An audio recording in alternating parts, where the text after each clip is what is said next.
नमस्कार जय जगन्नाथ हार्दिक भाव में स्वागत जनाऊँगी आज क्लास को। आशा करें आपण मैंने समस्ते भलरे थे और आपण मानक प्रिपरेशन जोरसोर रे चली। तेबे आज आमर टॉपिक रही प्राक रीति काव्यधारा। जमीक कि आपण मैंने बहुत पिला कमेंट माध्यम जनइंट मैडम टिके प्राक रीति काव्यधारा करूँ आहरी अनेक गुड़े मेसेज अच्छी मु धीरे धीरे से सब गुड़िक क्लास गुड़िक निश्चित रूपे करदेवी टिके पेशेंस रखंतु। कथा दूची मु समस्त जहाँ भी सब आपंक सिलेबस अच्छी से सबूर क्लास निश्चित रूपे आनी ठीक अच्छे।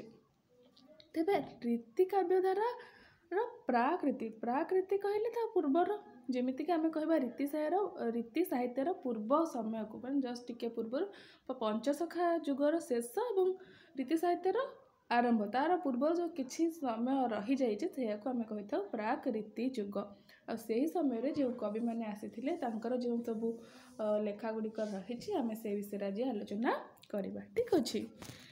तो प्रथम देखा संस्कृत साहित्य रीति शब्द जो रीति शब्दटी रही एक विशेष अर्थ में व्यवहृत होती।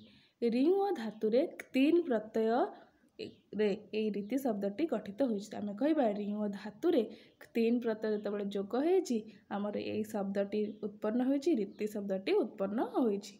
आ रीति शब्दर अर्थ कौन? रीति शब्दर अर्थ होची प्रणाली पद्धति गति मार्ग बा पंथा ठीक अच्छे। रीति शब्दर अर्थ कौन जानिले प्रणाली मध्य ताको कहा जाए बा पद्धति बा गति बा मार्ग बा पंथा बोलिकी कहा जाए। और रीति शब्दटा केमिति उत्पन्न होइछि ना रिंग व धातुरे तीन प्रत्यय जुगरे रीति शब्दटी गठित होइछि ठीक अच्छे। संस्कृत रे यही शब्दर प्रयोग नवम शताब्दी रे बामन संप्रदाय द्वारा विशेष भाव में व्यवहृत होइथिला ठीक अच्छे। जो प्रथम आम कहबा नवम शताब्दी रे बामन संप्रदाय द्वारा ही यही शब्द व्यवहार करा जायतिला संस्कृत रे ठीक अच्छे। संस्कृत रे रीतिशास्त्र को अलंकार शास्त्र बा काव्यशास्त्र बोली मध्य कुआजे। आ रीतिर अर्थ होची विशिष्ट पद रचना ठीक अच्छे। रीतिर अर्थ आम देखिले ये प्रणाली पद्धति गति मार्ग और पंथा। विशेष भाव में आम देखा रीतिर अर्थ होची विशिष्ट पद रचना ठीक अच्छे। तेबे ओडिया साहित्य रे रीति शब्दर प्रयोग एक विशिष्ट रूढ़िबद्ध रचना पाई व्यवहृत होती। जो संस्कृत रे आमर पद रचना विशिष्ट पद रचना व्यवहृत होउछि ओडिया साहित्य रे एही रीतिर प्रयोग एक विशिष्ट रूढ़िबद्ध रचना पाई व्यवहृत होउछि। जो रचना रे काव्यशास्त्रीय विवेचना सहित इंद्रिय विषयक तथा शृंगारिक जमिति उदाहरण परंपरा उपलब्ध होता है ताहा होछि हमर रीतिकाव्य पर्यायवाची। आमे कहबा हमर जो इंद्रिय गुड़िक रही इंद्रिय विषयक तथ्य जमिति श्रृंगार तो एक प्रकार गोटे हमर इंद्रिय विषयक कथा तेणु यह आम कही था रीति साहित्य बा रीतिटा आमर कौन होता है ना यही भाव में प्रयोग होता है। षोडश शताब्दीर शेष भाग एवं सप्तदश शताब्दीर आरंभ भाग ओडिया साहित्य अत्यंत गुरुत्वपूर्ण ठीक अच्छे। तो आम कहबा यही अवधि रे पुराणर तात्विक चर्वित चर्वण परिहार करी कविगण ओडिया भाषा रे छंदबद्ध काव्य रचना आरंभ करथिले। संस्कृत साहित्यर रीतिवाद यही शताब्दी रे ओडिया काव्य को प्रभावित करथिला। तो आम कहे जे षोडश शताब्दीर शेष भाग आ सप्तदश शताब्दीर आरंभ भाग यही समय ही आमर यही प्राक रीति काव्य गुड़िक रचना करा जायथिला।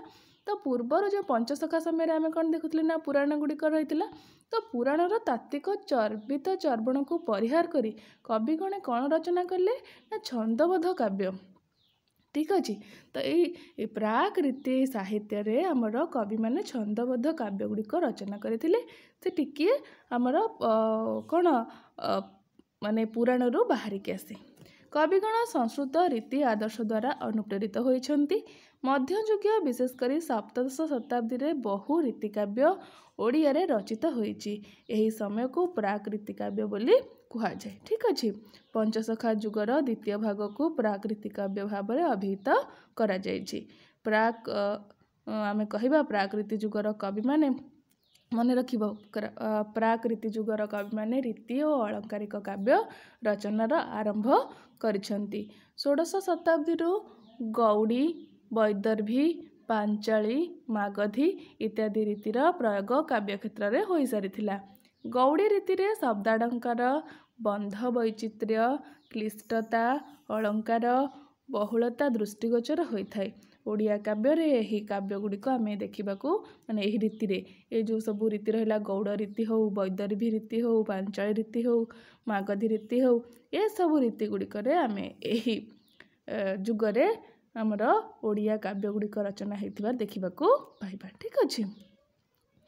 ଏହି ସମୟକୁ କାବ୍ୟ ଜଗତ ମୁଖ୍ୟତଃ ରାମ ଓ କୃଷ୍ଣଙ୍କୁ କେନ୍ଦ୍ର କରି ଗଢ଼ି ଉଠିଥିଲେ ହେଁ କେତେକ କାଳ୍ପନିକ କାବ୍ୟ ହେଉଛି ଏହି ଅବଧିର ଶ୍ରେଷ୍ଠ ଆକର୍ଷଣ। କବିଗଣ ନାୟକ ନାୟିକାଙ୍କର ପ୍ରେମ, ମିଳନ, ବିରହ, ପୁନର୍ମିଳନକୁ ମଧ୍ୟ ରୂପ ଦେଉଥିଲେ।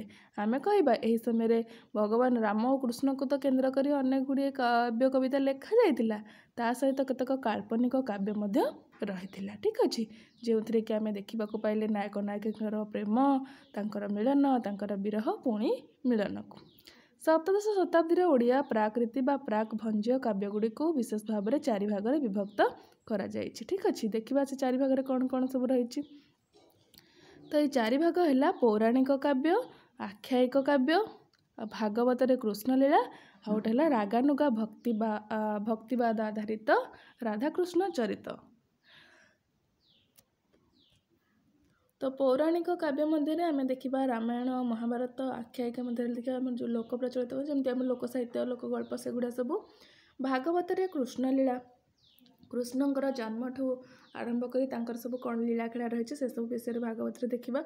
4 ନମ୍ବରରେ ରହିଛି ରାଗାନୁଗା ଭକ୍ତିବାଦ ଆଧାରିତ ରାଧାକୃଷ୍ଣ ଚରିତ, ବା ଯେଉଁଥିରେ ଆମେ ଦେଖିବା ଅପ୍ରାକୃତ ପ୍ରେମ ଚର୍ଚ୍ଚା। ଠିକ୍ ଅଛି, ଏହି ଅବଧିରେ କାବ୍ୟରେ ବର୍ଣ୍ଣନା ରୀତି, ଭାବ, ଭାଷା, ଶୃଙ୍ଗାର ରସ, ପ୍ରେମଲୀଳା, ଅଳଙ୍କାର ପ୍ରୟୋଗ, ପ୍ରକୃତି ଚିତ୍ରଣ, ନାୟକ ନାୟିକାଙ୍କର ଭେଦ ଆଦି ମଧ୍ୟ ଆମେ ଦେଖିବାକୁ ପାଇଥାଉ। ତ ଆମେ କହିବା ଏହି ପ୍ରାକୃତି କାବ୍ୟଧାରାରେ ପୌରାଣିକ ତ ରହିଛି, ତାହା ବ୍ୟତୀତ କେତେକ କାଳ୍ପନିକ କାବ୍ୟ ମଧ୍ୟ ବିଭିନ୍ନ ପ୍ରକାରର ରୀତିରେ, ଗୌଡ଼ୀୟ ରୀତି, ବୈଦର୍ଭୀ ରୀତି, ଅନେକ ପ୍ରକାର ରୀତିରେ ମଧ୍ୟ ରହିଛି, ଯେଉଁଥିରେ ଶୃଙ୍ଗାର ରସ, ପ୍ରେମଲୀଳା, ଅଳଙ୍କାରର ପ୍ରୟୋଗ, ପ୍ରକୃତିର ଚିତ୍ରଣ ଆଦି ରହିଛି। ଠିକ୍ ଅଛି। ତ ଏହି ଯୁଗର ପ୍ରଥମ କବିଙ୍କ ବିଷୟରେ ଜାଣିବା, ତାଙ୍କର କ'ଣ ଲେଖା ଅଛି ସେ ବିଷୟରେ ମଧ୍ୟ ଜାଣିବା। ତ ପ୍ରଥମେ ଆମେ ଦେଖିବା ଏହି ପ୍ରାକ୍ ରୀତି ଯୁଗର ପ୍ରଥମ କବି ହେଉଛନ୍ତି ଅର୍ଜୁନ ଦାସ। ଠିକ୍ ଅଛି, ଆର୍ତ୍ତବଲ୍ଲଭ ମହାନ୍ତିଙ୍କ ମତ ଅନୁସାରେ ଅର୍ଜୁନ ଦାସ 1520ରୁ 30 ମଧ୍ୟରେ ଜନ୍ମଗ୍ରହଣ କରିଥିଲେ। ଶ୍ରୀ କେଦାରନାଥ ମହାପାତ୍ରଙ୍କ ଅନୁସାରେ ଏହି ଅର୍ଜୁନ ଦାସଙ୍କର ତାଙ୍କ ଜନ୍ମକୁ ନେଇକି ମଧ୍ୟ କେତେକ ବିଭେଦ ମଧ୍ୟ ଦେଖା ଦେଇଥାଏ। ତେବେ ଆମେ କହିବା ଯେତେବେଳେ ଆମର ଆର୍ତ୍ତବଲ୍ଲଭ ମହାନ୍ତି କହୁଛନ୍ତି ଅର୍ଜୁନ ଦାସ 20ରୁ 30 ମଧ୍ୟରେ ଜନ୍ମଗ୍ରହଣ କରିଛନ୍ତି, ତାହାକୁ ମଧ୍ୟ ଶ୍ରୀ କେଦାରନାଥ ମହାପାତ୍ର ତାଙ୍କୁ ଗ୍ରହଣ କରିଛନ୍ତି। ଆଉ କେତେକଙ୍କର ଅନ୍ୟାନ୍ୟ ମତ ମଧ୍ୟ ରହିଛି, ବିଶେଷ ଭାବରେ ଆମେ ଏହି ମତଟିକୁ କିନ୍ତୁ ଗ୍ରହଣ କରିଛେ। ଅର୍ଜୁନ ଦାସଙ୍କର 2ଟି କାବ୍ୟ ରହିଛି। ଠିକ୍ ଅଛି, ମନେ ରଖିବ ଅର୍ଜୁନ ଦାସଙ୍କର 2ଟି କାବ୍ୟ ରହିଛି, ବିଶିଷ୍ଟ କାବ୍ୟ। ଗୋଟେ ରହିଛି ରାମ ବିବାହ, ଆଉ ଗୋଟେ ରହିଛି କଳ୍ପଲତା। ରାମ ବିଭାଗର ସମ୍ପାଦକ ରହିଛନ୍ତି ଆର୍ତ୍ତବଲ୍ଲଭ ମହାନ୍ତି, ଆଉ କଳ୍ପଲତାର ସମ୍ପାଦକ ରହିଛନ୍ତି ଶ୍ରୀ କେଦାରନାଥ ମହାପାତ୍ର। ଓଡ଼ିଆ ସାହିତ୍ୟରେ ସର୍ବପ୍ରଥମ ଛନ୍ଦବଦ୍ଧ ପୌରାଣିକ କାବ୍ୟ ରହିଛି ରାମ ବିବାହ।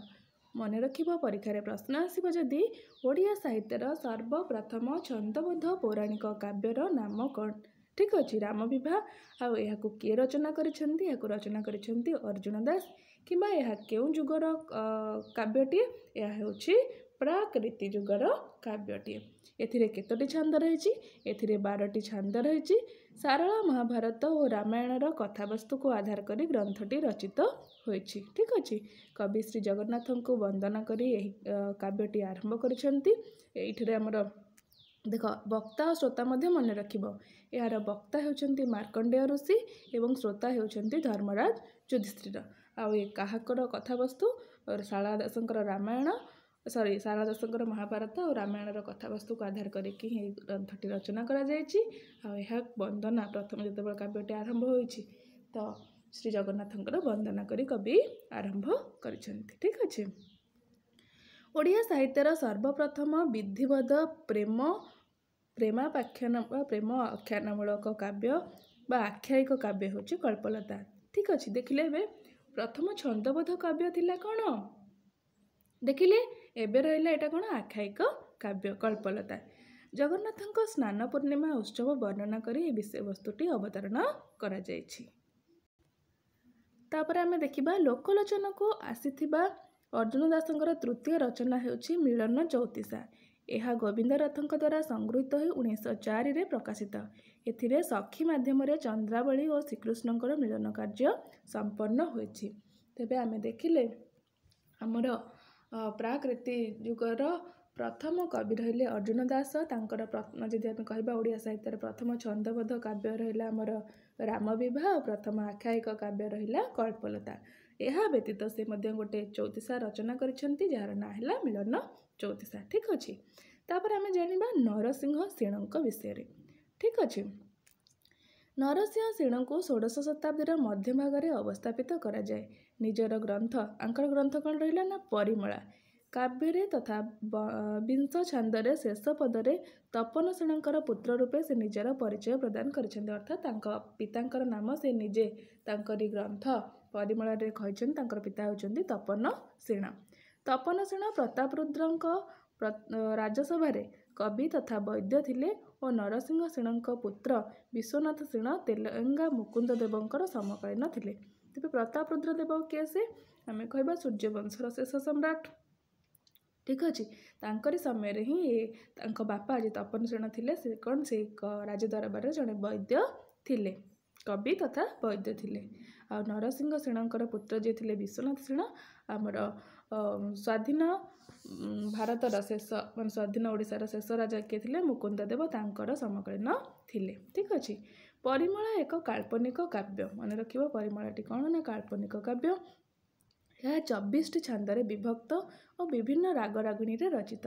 ଏହା ଶ୍ରୀ କେଦାରନାଥ ମହାପାତ୍ରଙ୍କ ଦ୍ୱାରା ସମ୍ପାଦିତ ହୋଇ ପ୍ରକାଶ ଲାଭ କରିଛି। 1961ରେ କବିଙ୍କର ଷଡ଼ରିତୁ, ନାୟିକାର ଯୌବନକାଳୀନ ଶୋଭା, ରତି ରହସ୍ୟ, ଚନ୍ଦ୍ର ଉପାଲମ୍ବ ପ୍ରଭୃତିର ବର୍ଣ୍ଣନା ଏହି କାବ୍ୟରେ କରାଯାଇଛି। ଶ୍ରୀ ହର୍ଷଙ୍କର ନୈଷଧୀୟ ଚରିତ୍ର, ଏଇଟା ବହୁତ ଇମ୍ପୋର୍ଟାଣ୍ଟ, ମନେ ରଖିବ ଯେ ପରିମଳା କାବ୍ୟଟି କାହା ଦ୍ୱାରା ପ୍ରଭାବିତ ହୋଇ କବି ରଚନା କରିଛନ୍ତି? ଠିକ୍ ଅଛି। ଶ୍ରୀ ହର୍ଷଙ୍କର କ'ଣ ରହିଲା? ନୈଷଧୀୟ ଚରିତ। ଠିକ୍ ଅଛି। ଶ୍ରୀ ହର୍ଷ ଜଣେ ଥିଲେ ଯେ ଶ୍ରୀ ହର୍ଷଙ୍କର ତାଙ୍କର ଯେଉଁ କାବ୍ୟଟି ରହିଛି ନୈଷଧୀୟ ଚରିତ ଦ୍ୱାରା ପ୍ରଭାବିତ ହୋଇ ସେ ଏହାକୁ ରଚନା କରିଛନ୍ତି। ଏହା ଏକ ଆଦି ରସାତ୍ମକ କାବ୍ୟ। ଏଥିରେ ନାୟକ ନାୟିକାଙ୍କର ରତି ବିଳାସ ଅନାବୃତ ଭାବରେ ବର୍ଣ୍ଣନା ହୋଇଛି। ପରବର୍ତ୍ତୀ ସେ ରଚନା କରିଛନ୍ତି କ'ଣ ଦେଖିବା? ପରବର୍ତ୍ତୀ ରଚନା କରିଛନ୍ତି ଗୋପକେଳି, କବିଙ୍କର ଅନ୍ୟ ଏକ ରଚିତ କାବ୍ୟ। ଏଥିରେ ବସନ୍ତ ରାସର ବର୍ଣ୍ଣନା ରହିଛି। ଶ୍ରୀରାଧା ଓ ଗୋପାଙ୍ଗନା ମାନଙ୍କ ସହିତ ଶ୍ରୀକୃଷ୍ଣଙ୍କର ବସନ୍ତକାଳୀନ ରାସଲୀଳା ଏଥିରେ ଅତି ଚମତ୍କାର ଭାବରେ ବର୍ଣ୍ଣିତ ହୋଇଛି। ଆଉ ଏହାର ବିଷୟବସ୍ତୁ କେଉଁଠାରୁ ଆସିଛି? ଜୟଦେବଙ୍କର ଗୀତ ଗୋବିନ୍ଦରୁ ଏହି ବିଷୟବସ୍ତୁ ଗୋପକେଳିର ବିଷୟବସ୍ତୁକୁ ସେ ମାନେ ଗୀତ ଗୋବିନ୍ଦରୁ ହିଁ ଏଇ ଗୋପକେଳିର ବିଷୟବସ୍ତୁକୁ ଚୟନ କରିଛନ୍ତି। ପରବର୍ତ୍ତୀ ତାଙ୍କର ରହିଛି ଆଉ ଏକ କାବ୍ୟ ଯାହା ରହିଛି ଅଜ ବିଳାପ ଚଉତିଶା। ଠିକ୍ ଅଛି। ଚଉତିଶା ରଚନା କରିଛନ୍ତି। ଏହା ତାଙ୍କର ରଘୁବଂଶରୁ ସେ ଆହରଣ କରିଛନ୍ତି। ଏଥିରେ କବି ଅଜ ଓ ଇନ୍ଦୁମତୀଙ୍କର ମିଳନ ଘଟାଇଛନ୍ତି। ଶୃଙ୍ଗାର ରସାଶ୍ରିତ ଏହି ଚଉତିଶାରେ ଅନନ୍ୟ ଆମେ ଦେଖିବା କବିତ୍ୱ ପରିଦୃଷ୍ଟ ହୋଇଛି। ଠିକ୍ ଅଛି। ପରବର୍ତ୍ତୀ ତାଙ୍କର ଗୋଟେ ରଚନା ରହିଛି ଢଗ ମୁକୁତାବଳୀ। এই ଢଗ ମୁକୁତାବଳୀର ନାମକରଣରୁ ହିଁ ଏଠି ଓଡ଼ିଆ ଢଗଢମାଳି ସମ୍ପର୍କରେ ସୂଚନା ମିଳେ ନାହିଁ।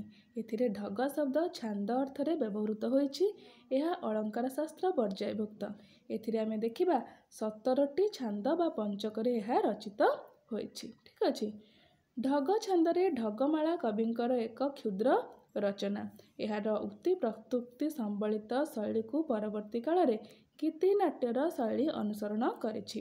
ପରକୀୟା ପ୍ରୀତି, ପରକୀୟା ନାରୀ ଓ ଜାର ପୁରୁଷ ମଧ୍ୟରେ ପ୍ରୀତି ସମ୍ବନ୍ଧୀୟ କଥୋପକଥନ ଏଥିରେ ଆମେ ସ୍ଥାନିତ ହେବାର ଦେଖିବାକୁ ପାଇବା। ଠିକ୍ ଅଛି।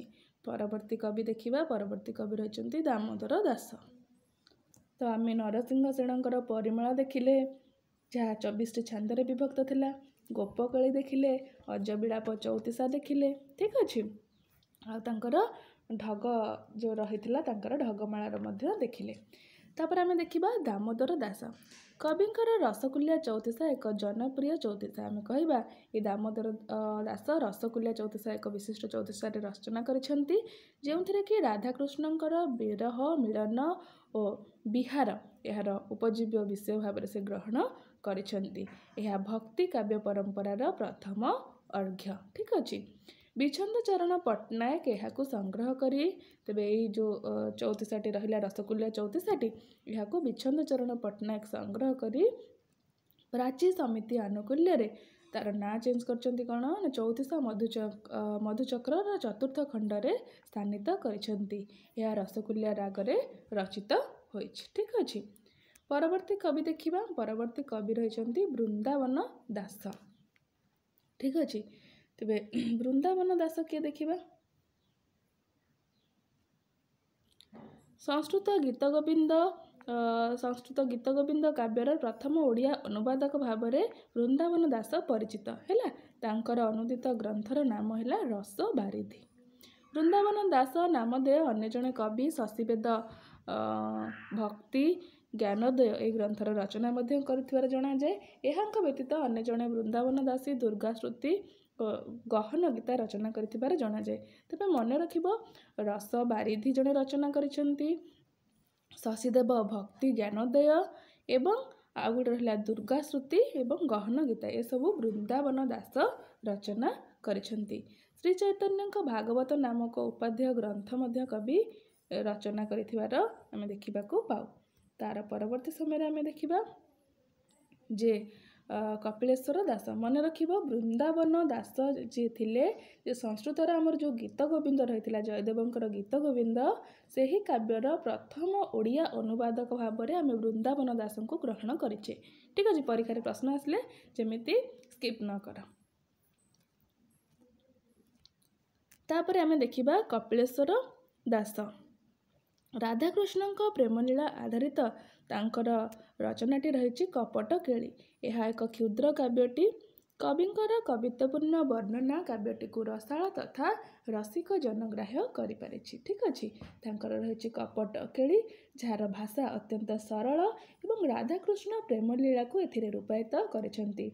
कपटिया कृष्ण नारी बेशरे राधांक सहित गोटे राति कटाइबा परे शेषरे निजर असल रूप राधांको देखैछंती। कविंकर कवित्वपूर्ण वर्णना अति सुंदर भावरे अति रसाळ भावरे एथिरे आमे देखिबाकू पाऊ। परवर्ती कवि देखिबा। परवर्ती कवि रहिसेंती पार्थ श्रीचंदन। ठीक अछि। 7 छंद विशिष्ट एक काल्पनिक क्षुद्र काव्य मन रखिबो कलावती। ठीक अछि। कलावतीर छंदरे आमे देखिबा ए कलावतीटी रचना करा जायछि पार्थ श्रीचंदन द्वारा। यार छंद संख्या होछि 7। ठीक अछि। एही काव्य रे श्री केदारनाथ महापात्र द्वारा ए काव्यटी केदारनाथ महापात्र कौन करछन्ती ना 1961 रे संपादित होई राज्य संग्रहालय द्वारा प्रकाशित करा जायछि। श्री केदारनाथ कलावती काव्यर रचयिता भावरे विष्णु दासंको ग्रहण करिसेंती। एक काल्पनिक कथावस्तु को आधार करी कलावती रचना करा जायछि। जुगरुचि को सम्मान दिया जाय एथिरे तंत्र और केतेक अलौकिक घटनार अवतारणा करा जायछि। आदि रसास्फुट वर्णना निमंते कवि संस्कृत काव्य साहित्य द्वारा प्रभावित होइथिबा मने हुए। यह सरल भाषा रे रचित एवं अलंकार रहित हेले मध्य मधुर पद योजना यार काव्यचित गुण को क्षुण्ण करे नाही। ठीक अछि। परवर्ती कवि देखिबा। परवर्ती कवि होउछन्ती विष्णुदास। तबे विष्णुदास विषय जानिबा। विष्णुदास प्रथमे रणपुर राजा पद्मनाभ नरेंद्रंकर पुत्र पार्थ श्रीचंदन सभाकवि थिले। परवर्ती समय रे राजा रघुनाथ राजा हरिचंदन राजसभा मंडन करथिले। तो कवि कौन कौन रचना करिसेंती देखिबा आमे। कवि प्रेमलोचना और लीलावती ए काव्य रचना करिसेंती। प्रेमलोचना काव्यटी काल्पनिक कथावस्तु को आधार करी रचित। पद्मकर राज्यर राजकुमारी रहिसेंती प्रेमलोचना और मधुबतीपुरर राजकुमार रहिसेंती सुधाकर। तो आमे कहिबा एक हंसचर्या परस्पर को जानिले से माने और शेषरे से माने परस्पर को स्वामी और स्त्री रूप में पाइले। ଦୁର୍ଭାଗ୍ୟବଶତଃ ସେମାନଙ୍କୁ 14 ମାସ କାଳ ବିଚ୍ଛେଦ ଭୋଗ କରିବାକୁ ପଡ଼ିଲା। ପରେ ଭଗବାନ ଶ୍ରୀରାମଙ୍କ କରୁଣା ବଳରେ ସେମାନଙ୍କର ମଧ୍ୟରେ ମିଳନ ଘଟିଲା।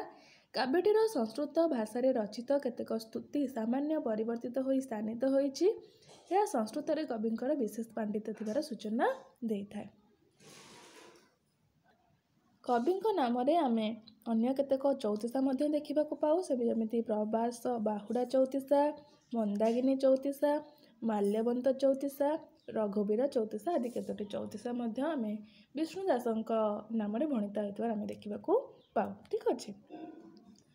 ପରବର୍ତ୍ତୀ ସମୟରେ ଦେଖିବା ଶିଶୁ ଶଙ୍କର ଦାସ। କବିଙ୍କର ଏକମାତ୍ର କୃତି ହେଉଛି ଉଷା ବିଳାସ। ଏହା 12ଟି ଛାନ୍ଦରେ ସମାପ୍ତ ହୋଇଛି। ପ୍ରଥମ ଛାନ୍ଦରେ କବି ଶ୍ରୀ ଜଗନ୍ନାଥଙ୍କର ସ୍ତୁତିଗାନ କରି ଆରମ୍ଭ କରିଛନ୍ତି। ଭାଗବତ ଓ ହରିବଂଶର ଉଷା ଓ ଅନିରୁଦ୍ଧଙ୍କର ଉପାଖ୍ୟାନରୁ କବିଙ୍କର ଏହି ବିଷୟବସ୍ତୁ ଆହରଣ କରିଛନ୍ତି। ଉଷା ବିଳାସ କାବ୍ୟର ମୁଖ୍ୟ ରସ ହେଉଛି ଶୃଙ୍ଗାର ରସ। ଏହା ବ୍ୟତୀତ କରୁଣ ରସ ଓ ବୀର ରସ ମଧ୍ୟ ଏଥିରେ ଆମେ ଦେଖିବାକୁ ପାଇଥାଉ। ଉପେନ୍ଦ୍ର ଭଞ୍ଜ ଏହି କାବ୍ୟ ଦ୍ୱାରା ଗଭୀର ଭାବରେ ପ୍ରଭାବିତ ହୋଇଥିବାର ଆମେ ମଧ୍ୟ ଦେଖିବାକୁ ପାଇଥାଉ। ତ ଏହା ବ୍ୟତୀତ ଆମେ କହିବା ଶାରଳା ମହାଭାରତର ମଧ୍ୟ ପର୍ବରେ ମଧ୍ୟ ଉଷାହରଣର ପ୍ରସଙ୍ଗ ଦେଖିବାକୁ ମିଳେ। ତ କାମନନ୍ଦନ ଅନିରୁଦ୍ଧର ଗୋପନ ପ୍ରଣୟ ହେଉଛି ବାଣାସୁର ନନ୍ଦିନୀ ଉଷା ସହିତ। ସେହି କାରଣରୁ ଅନିରୁଦ୍ଧ ଓ ବାଣାସୁର ମଧ୍ୟରେ ଘୋର ସମରର ସୂତ୍ରପାତ ହୋଇଛି। ଶେଷରେ ଅନିରୁଦ୍ଧର ବିବାହ ସମ୍ପନ୍ନ ହୋଇଛି ଉଷା ସହିତ। ଏହା ହିଁ ଏହି କାବ୍ୟର ବିଷୟବସ୍ତୁ। ଆମେ କହିବା ଉଷା ଅନିରୁଦ୍ଧକୁ ପାଇବାର ଅଭିଳାଷ ପୂରଣ ହୋଇଥିବାରୁ କାବ୍ୟର ଏତାଦୃଶ ନାମକରଣ କରାଯାଇଛି। ତ ଏହା ମୁଖ୍ୟତଃ ଶୃଙ୍ଗାର ରସାତ୍ମକ ହେଲେ ହିଁ ବୀର ରସ ଓ କରୁଣ ରସ ମଧ୍ୟରେ ଏଥିରେ ବିଶେଷ ଭାବରେ ଆମେ ଦେଖିବାକୁ ପାଇଥାଉ। ଆଉ ଉପମା ଉତ୍ପ୍ରେକ୍ଷା ବିଭିନ୍ନ ଅଳଙ୍କାର ମଧ୍ୟ ରହିଛି। ପରବର୍ତ୍ତୀ ଦେଖିବା ବର୍ଣ୍ଣମାଳୀ ଦାସ। ତ ବର୍ଣ୍ଣମାଳୀ ଦାସ 6 ଛାନ୍ଦ ବିଶିଷ୍ଟ କ୍ଷୁଦ୍ର କାବ୍ୟ ଚାଟ ଇଚ୍ଛାବତୀ। ଏହି କାବ୍ୟଟି ସେ ସୃଷ୍ଟି କରିଛନ୍ତି। ଏହା ଏକ ପ୍ରଣୟ ପ୍ରଧାନ କାବ୍ୟ।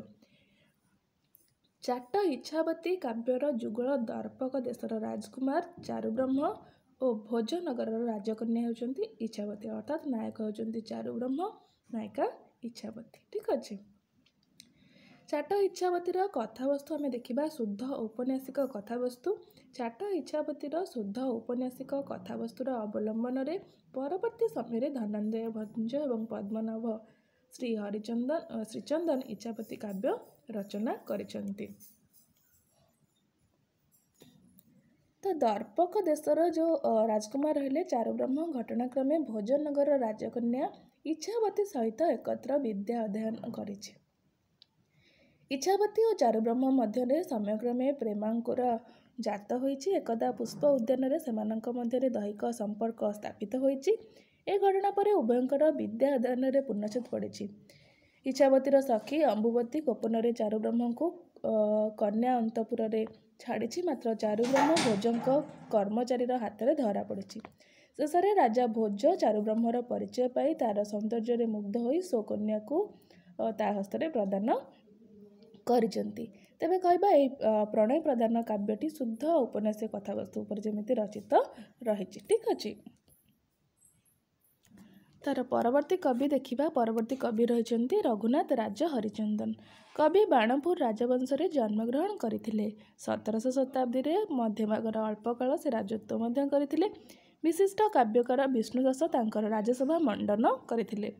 ବିଷ୍ଣୁ ଦାସଙ୍କଠାରୁ ସେ କାବ୍ୟ କବିତା ରଚନା କରିବାର ଶୈଳୀ ମଧ୍ୟ ଶିକ୍ଷା କରିଥିଲେ। ରଘୁନାଥ ହରିଚନ୍ଦନଙ୍କର ଲୀଳାବତୀ ନାମକ କାଳ୍ପନିକ କାବ୍ୟର ସ୍ରଷ୍ଟା ମତାନ୍ତରରେ ମଧ୍ୟ ଆମେ ବିଷ୍ଣୁ ଦାସଙ୍କୁ ଦେଖିବାକୁ ପାଉ। କାବ୍ୟର ପ୍ରଥମ ଛାନ୍ଦରେ ନୀଳଗିରି କ୍ଷେତ୍ରର ମାହାତ୍ମ୍ୟ ପ୍ରଖ୍ୟାପନରୁ ଆରମ୍ଭ ହୋଇଛି। ତେବେ ଆମେ କହିବା ହଂସବତୀ ଓ ଶକୁନ୍ତଳା ନାମକ 2ଟି ଲଘୁ କାବ୍ୟ ମଧ୍ୟ କବିଙ୍କ ଦ୍ୱାରା ରଚନା ହୋଇଛି। ସେଥିରେ ସେ ପ୍ରକୃତି ବର୍ଣ୍ଣନା ମଧ୍ୟ କବିଙ୍କର ବର୍ଣ୍ଣନା ଚାତୁରୀର ଉତ୍କର୍ଷତା ପ୍ରତିପାଦିତ ହେବାର ଦେଖିବାକୁ ପାଇବା। ପରବର୍ତ୍ତୀ କବି ରହିଛନ୍ତି କାର୍ତ୍ତିକ ଦାସ।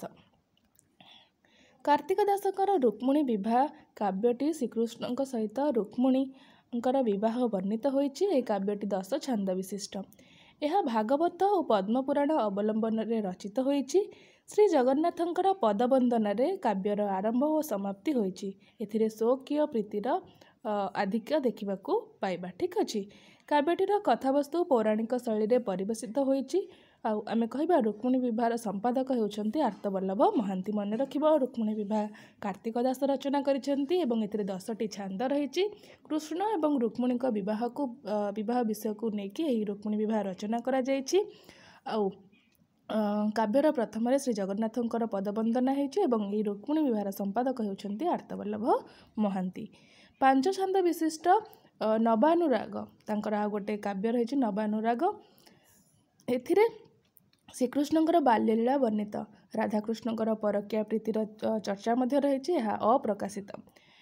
परवर्ती समय राम रावण युद्ध यह 10टी छांदे से समाप्ति करी काव्य रागरागिणी रचित करछंती विभिन्न रागरागिणी एवं यह श्री गणेशंकर वंदना रे ही काव्यटी को आरंभ करिछंती। पंडित सूर्यनारायण दासଙ୍କ मतरे यह कविंकर प्रथम रचना कौन थिला ना राम रावण युद्ध। ठीक अच्छे परवर्ती कवि देखा। परवर्ती कवि रही देवदुर्लभ दास। आम तो रहस्य मंजरी विषय आलोचना करे। ठीक अच्छे रहस्य मंजरी 24टी छांदे विभक्त होती। श्रीराधा श्रेष्ठत्व प्रतिपादित होती। यार मंगल रागरे श्री जगन्नाथंकर स्मरण करा जायछि। ऐश्वर्य लीला ठारू माधुर्य लीला श्रेष्ठ बोली यही काव्य प्रतिपादित होती। यही काव्य श्रीक्षेत्र पुरी को जामनिक तीर्थ भाव में ग्रहण करा जायछि। एटा मन रखिबो परीक्षा प्रश्न आसे जे माने ऑप्शन देथबो एई केउ काव्य रे पुरीर श्रीक्षेत्र को जामनिक तीर्थ भाव में ग्रहण करा जायछि। हैला मन रखिबो रहस्य मंजरी। परवर्ती कवि रहिचंती चांददास। भक्त कवि चांददास 16 शताब्दीर शेष कवि। 7 छांद विशिष्ट गोपीचंदन काव्यटी कविंकर सृष्टि। मंगलाचरण में श्री जगन्नाथ को वंदना करिछंती। यही काव्य गोपी प्रेमर पराकाष्ठा आमे देखा पाइबा। गोपीचंदन और रहस्य मंजरी मध्य बहु सामंजस्य परिलक्षित होता है।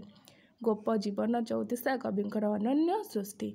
एथिरे श्रीकृष्णकर मथुरा को गमन करने समय गोपी मानकर क्रंदन जो से मथुरा को जाइछंती तांकर मामू निमंत्रण करिछंती धनुजात्रा देखा से समय गोपी मैंने किभली भाव में क्रंदन करिछंती। आ श्रीकृष्ण कहते से शीघ्र फेरी आसबार प्रतिश्रुति देइछंती। से विषय को केन्द्र करके ही गोप जीवन चौतीसा रचना करा जायछि। ठीक अच्छे परवर्ती कवि देखा उद्धव दास। है उद्धव दास निज गुरु श्री जगन्नाथ मिश्रंकर श्री गीत गोविंदर गद्य टीका अनुसरण में गीत गोविंद को नवाक्षरी छंदे अनुवाद करिछंती। परवर्ती समय देखा सालवेग आंकु भी किए न जाने। ठीक अच्छे ख्रीष्टाब्द 16 शताब्दीर शेष दशक व 17 शताब्दीर प्रथम दशक से जन्मग्रहण करते। पिता जवनलाल बेगଙ୍କ औरसरू ब्राह्मणी माता गर्भरू तांकर जन्म। श्री जगन्नाथंकर से जड़े श्रेष्ठ भक्त। आज भी आम कह जिते रथयात्रा होउछि से समय नंदीघोष रथ तांकरी जो समाधि अच्छे से किसी समय पाई कि रही जाए। से जड़े मुसलमान भक्त होई मध्य प्रभु श्री जगन्नाथंकर जड़े श्रेष्ठ भक्त मध्य होई पारिथिले। आमर विद्यालय जो प्रार्थनाटी बोला जाउछि से ओडिया भाषा से आहे नीलशैल प्रबल मत वाराणसी देखा पाइबा तांको द्वारा रचित होइछि। जगबंधु हे गोसाई एटा मध्य केणे घेनी जाउछ जगन्नाथंको आहे नीलगिरी तुम्भ त्रिभुज दयना केरी केरी आदि बहु जनप्रिय भजन जनाना रचना करिसेंती। परवर्ती कवि रही जे कि आमर प्रताप राय। प्रथम निरला ओडिया काव्यर गौरव दाबी करे कविंकर शशि सेना काव्यटी। ग्रंथटी 14 छांद विशिष्ट। लौकिक प्रणय गाथारू यार कथावस्तु आम देखा वर्णित होइछि। एथिरे अलौकिक तंत्र विद्यार आश्रय नियाजाई नायक नायिका जीवनर गति नियंत्रण करबा कार्य आम देखा पाइबा। परवर्ती कवि रही दिवाकर दास। कवि अति बड़ी वैष्णव संप्रदायर जड़े शिष्य थिले। सप्तदश शताब्दीर मध्यभागे जगन्नाथ चरितामृत से रचना करिसेंती। मन रखिबा ये प्रश्न बहुत इंपोर्टेंट। जगन्नाथ चरितामृत यह ग्रंथ किए रचना करथिले। ए ग्रंथटी भक्तिपूर्ण जगन्नाथ दास गोस्वामींकर जीवनी रही। यही ग्रंथ 24टी अध्याय वर्णित होइछि। नवाक्षरी वृत्तर मध्य रचना करा जाइछि। कवि गोपीनाथ दास अति बड़ी जगन्नाथ दासଙ୍କର ଜଣେ ଶିଷ୍ୟ ଥିଲେ। ନବାକ୍ଷରୀ ଛନ୍ଦରେ ଖୁଦୁରୁକୁଣୀ ଓଷା, ଗୋବିନ୍ଦ ବିଳାସ, ଗୁରୁତତ୍ତ୍ୱ ସାର ଇତ୍ୟାଦି ସେ ରଚନା କରିଛନ୍ତି। ଠିକ୍ ଅଛି। ଗୋବିନ୍ଦ ବିଦ୍ୟାଧରଙ୍କର ପ୍ରେମ କବିତା ରହିଛି, ମନେ ରଖିବ। ଆଉ ଗୋଟେ ଗୋଟେ କବିମାନଙ୍କର ତାଙ୍କର ସବୁ କ'ଣ କ'ଣ ଗ୍ରନ୍ଥ ରହିଛି ତାହା ରଚନା ଲେଖିଦେଇଛି ହେଲା। ଗୋବିନ୍ଦ ବିଦ୍ୟାଧର ଯେମିତି ପ୍ରେମ କବିତା ରହିଥିଲା, ତ୍ରିଲୋଚନ ଦାସଙ୍କର ଗୀତ ଗୋବିନ୍ଦର ପଦ୍ୟାନୁବାଦ କରିଛନ୍ତି ଏବଂ ଗୋବିନ୍ଦ ଗୀତା ଶୀର୍ଷକ ଗ୍ରନ୍ଥରେ। ବୀରସିଂହଙ୍କର ବୀରସିଂହ ଚଉତିଶା, ଭଉଣୀ ଦାସଙ୍କର ଜ୍ଞାନ ଚୂଡ଼ାମଣି, କ୍ଷିତି ଚଉତିଶା, ଛାନ୍ଦ ଚଉତିଶା ରଚନା କରିଛନ୍ତି। ସେମିତି ରଘୁ ଅରକ୍ଷିତଙ୍କର ଜ୍ଞାନ ଉଦୟ ଚଉତିଶା, ଗୋଚର ଗୀତା। ଠିକ୍ ଅଛି। ଲୋହି ଦାସଙ୍କର ଲୋହି ଗୀତା, ଶଙ୍କର ଦାସଙ୍କର ବାରମାସୀ କୋଇଲି, ହରିହର ନରେନ୍ଦ୍ରଙ୍କର ମଦାଳସା, ଯାହାକି 13ଶ ଶତାବ୍ଦୀରେ ସେ ରଚନା ହୋଇଛି। ମାର୍କଣ୍ଡେୟ ପୁରାଣରେ 18ଟି ଅଧ୍ୟାୟ ରହିଛି ଓ 22 ଅଧ୍ୟାୟ ପର୍ଯ୍ୟନ୍ତ 5ଟି ଅଧ୍ୟାୟରେ ମଦାଳସା ଉପାଖ୍ୟାନକୁ ଏବଂ ଏହି କାବ୍ୟର କଥାବସ୍ତୁ ରୂପେ ଗ୍ରହଣ କରାଯାଇଛି। ସେମିତି ଯୁଗଦାସ ବା ଯୋଗଦାସଙ୍କର ନୃସିଂହ ଚରିତ, ଗୋବିନ୍ଦ ଭଜଙ୍କର କୃଷ୍ଣ ଭକ୍ତି ରସାମୃତ, ଚରଣ ସୁଧାନିଧି, ଭକ୍ତି ବିନୋଦ, ରାମଗାଥା, ବଉଳା ଚରିତ ରଚନା କରାଯାଇଛି। ତାପରେ ରହିଛି ହରିଦାସଙ୍କର ଚନ୍ଦ୍ରାବତୀ ବିଳାସ ରହିଛି। ଏହି କାବ୍ୟରେ ଦୁର୍ଯ୍ୟୋଧନଙ୍କର ନନ୍ଦିନୀ ଚନ୍ଦ୍ରାବତୀ ଓ ଶ୍ରୀକୃଷ୍ଣଙ୍କର ନନ୍ଦନ ଶାମ୍ବ, ଏହି ଦୁଇଜଣଙ୍କର ପ୍ରେମ, ପ୍ରଣୟ ଓ ପରିଣୟର ଏକ ରସପୂର୍ଣ୍ଣ ବର୍ଣ୍ଣନା ରହିଛି। ଠିକ୍ ଅଛି। ଶାଳ ମହାଭାରତରେ ବର୍ଣ୍ଣିତ ଚନ୍ଦ୍ରାବତୀ ହରଣ ଆଖ୍ୟାନ ଦ୍ୱାରା ଏହା ପ୍ରଭାବିତ ହୋଇଥିବାର ଆମେ ଦେଖିବାକୁ ପାଉ। ଠିକ୍ ଅଛି। ତେବେ ଏ ଥିଲା ଆପଣମାନଙ୍କର ପ୍ରାକ୍ ରୀତି କାବ୍ୟଧାରାର ଯେଉଁ କବିମାନେ ରହିଲେ ଆଉ ତାଙ୍କ ଦ୍ୱାରା ରଚିତ କାବ୍ୟ କବିତା ଗୁଡ଼ିକ ବିଷୟରେ ଆମେ ଆଲୋଚନା କଲେ। ଆଶା କରେ ଆପଣମାନଙ୍କୁ ଏହି ଭିଡ଼ିଓଟି ବହୁତ ହେଲ୍ପଫୁଲ୍ ହେବ ଏବଂ ଆପଣମାନେ ପରୀକ୍ଷା ପାଇଁ ମଧ୍ୟ ବହୁତ ଉପଯୋଗୀ ହେବ। ଯଦି ଆପଣମାନେ ମୋ କ୍ଲାସ୍ରେ ନୂଆ ଅଛନ୍ତି ତେବେ ଚ୍ୟାନେଲକୁ ସବସ୍କ୍ରାଇବ୍ କରିବାକୁ ଆଦୌ ଭୁଲିବେନି ଏବଂ ଆପଣମାନଙ୍କ ସାଙ୍ଗସାଥିମାନଙ୍କ ସହିତ ସେୟାର କରନ୍ତୁ। କ୍ଲାସ୍ କେମିତି ଲାଗିଲା ମୋତେ କମେଣ୍ଟ ମାଧ୍ୟମରେ ଜଣାଇବାକୁ ଅନୁରୋଧ। ଯଦି କ୍ଲାସ୍ଟି ଭଲ ଲାଗୁଛି ତେବେ ମୋତେ ମଧ୍ୟ କମେଣ୍ଟରେ ଜଣାଇବାକୁ ଅନୁରୋଧ। ଯାହା ଗୋଟିଏ ଆପଣମାନଙ୍କର କମେଣ୍ଟ ମୋତେ ଆହୁରି ମୋଟିଭେଟ୍ କରିବ ଆପଣମାନଙ୍କ ପାଇଁ ନୂଆ ନୂଆ କ୍ଲାସ୍ ଗୁଡ଼ିକ ଆଣିବା ପାଇଁ। ତେବେ ପୁଣି ଦେଖା ହେବ ଆପଣଙ୍କ ସହିତ ଆଉ ଏକ କ୍ଲାସ୍ରେ। ଆଜି ପାଇଁ ବିଦାୟ ଦିଅନ୍ତୁ। ରହିଲି। ନମସ୍କାର। ଜୟ ଜଗନ୍ନାଥ।